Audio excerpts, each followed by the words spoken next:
Bienvenue dans The Exchange, notre nouveau rendez-vous business international. Je suis Guy Shawn, au menu, l'actualité des entreprises à travers le monde et des interviews de grandes personnalités. Dans l'émission, le plus influent PDG de compagnie aérienne dévoile ses ambitions. Il nous dira comment la technologie aide le secteur à redécoller après la catastrophe du Covid-19. Nous sommes un concurrent très solide. Et les gens doivent savoir que nous trouverons toujours comment mener notre entreprise à son maximum. Dans cette édition, l'enjeu des connexions internationales. Nous vous emmenons visiter un aéroport sans contact où des milliards ont été investis dans des technologies futuristes pour rendre les voyages d'affaires plus sûrs. Et comment survivre et prospérer après la tempête économique de ces derniers mois? Le spécialiste de l'aérien, Simon Calder, nous alerte sur les défis commerciaux à l'horizon. Impossible d'imaginer un secteur plus durement touché par la pandémie que le secteur aérien, avec des avions cloués au sol, des milliers d'emplois détruits, la pire crise de ces dernières décennies. Malgré cela, la compagnie Qatar Airways n'a jamais interrompu son activité. Nous sommes en liaison avec son PDG Group, qui préside aussi le conseil d'administration de l'Alliance mondiale One World, Akbar Al-Baker. Merci beaucoup d'être avec nous. Quelle est l'ampleur réelle des dégâts causés par la pandémie sur le secteur aérien? En réalité, ce n'est pas seulement l'industrie aéronautique qui a été touchée. Toute la structure économique dans le monde entier a été décimée par cet ennemi invisible qu'est le Covid-19. Il est important de réaliser qu'il restera avec nous pendant longtemps et qu'il nous faudra adapter notre mode de vie, notre comportement pour retrouver une vie normale.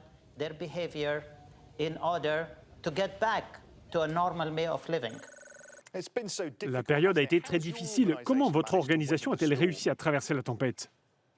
Il y a deux facteurs importants dans chaque entreprise. Vous devez prendre des risques et vous devez être décisif. Et dans ces deux domaines, Qatar Airways a montré sa résilience dans son fonctionnement. Nous n'avons jamais cessé de faire voler nos avions. Nous avons pris en charge 3,1 millions de passagers dans les premières phases du confinement lié à la pandémie pour les faire transiter et leur permettre de rejoindre leurs proches en toute sécurité. Nous n'avons jamais fermé le hub. Nous sommes aujourd'hui le leader du secteur en matière de connectivité mondiale. Nous avons donc marqué notre secteur de notre empreinte et bien sûr, nous avons fait connaître le nom de mon pays, le Qatar, dans le monde entier. Selon vous, à quoi faut-il s'attendre ces 12 prochains mois? Nous devons continuer à revoir nos stratégies et nos modes opératoires, car tous les jours, des pays ferment à brève échéance leurs aéroports et leurs frontières. Tout dépend donc de la façon dont on planifie les choses et de la volonté des gouvernements de s'assurer que tout est mis en œuvre de façon très stricte. Et c'est cela la réponse. Comment voyez-vous l'avenir? Êtes-vous confiant? Nous sommes un concurrent très solide. Et les gens doivent savoir que nous trouverons toujours comment mener notre entreprise à son maximum pour nous assurer de saisir chaque opportunité commerciale. Nous avons une équipe de collaborateurs solides dans la compagnie. Et cela n'aura pas été possible sans toute mon équipe et encore plus important, sans le soutien de la population du Qatar à cette compagnie aérienne.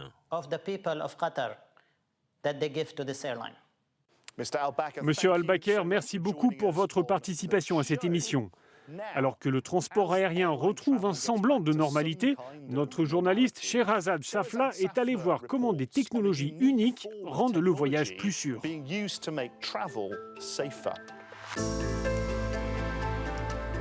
C'est l'un des hubs les plus interconnectés du monde.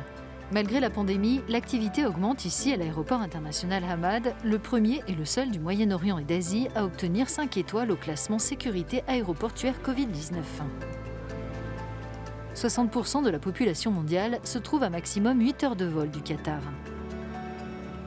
Ceux qui voyagent pour les affaires se retrouvent face aux technologies les plus avancées, non seulement dans les airs, mais aussi au sol. Ces casques de dépistage intelligents permettent de prendre la température des passagers à distance grâce à l'imagerie thermique infrarouge, l'intelligence artificielle et la réalité augmentée. Ce robot désinfectant émet une certaine quantité de rayons UVC dans les zones très fréquentées pour réduire la présence des virus et des bactéries. Tous les voyageurs doivent présenter l'application de santé présente sur leur smartphone aux membres du personnel, tous vaccinés. L'enregistrement se fait grâce à des écrans sans contact.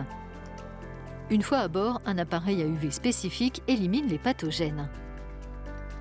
Des systèmes dotés de filtres à haute efficacité retirent près de 100% des contaminants viraux et bactériens de l'air recyclé. Aucun secteur n'aurait pu se préparer à faire face à la pandémie mondiale, mais pour celui de l'aérien, le défi est encore plus grand. Et dans cet environnement aux conditions changeantes, seuls quelques acteurs de cette industrie peuvent se targuer de permettre à leurs clients de voyager avec l'esprit un peu plus tranquille. Sherazad Safla vient d'évoquer le nouveau visage des technologies dans l'aérien. Mais le secteur lui-même sera-t-il sorti d'affaires dans les 12 mois qui viennent? Nous avons posé la question à un spécialiste de ce domaine, Simon Calder.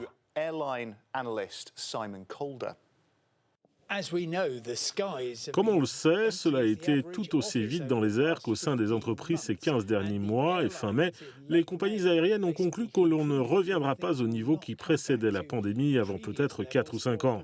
Pour tous les acteurs du secteur, l'année qui vient s'annonce cruciale et douloureuse.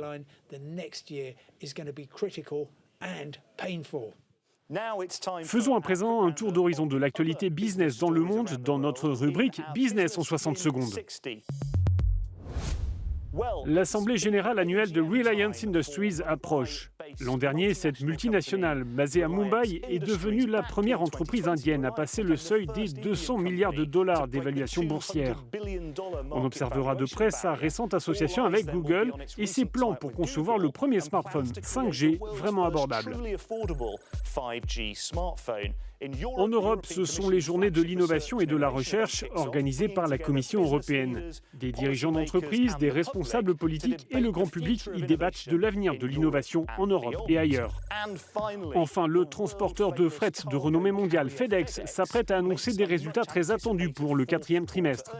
Le groupe dispose de l'une des flottes les plus importantes au monde et n'a pas vraiment souffert de pertes financières importantes pendant la crise du Covid-19, en dépassant les estimations de résultats depuis au moins 2 trimestres d'affilée.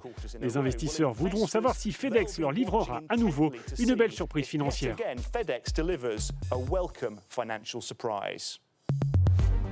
C'est la fin de cette édition. Nous vous donnons rendez-vous bientôt pour un prochain numéro de The Exchange.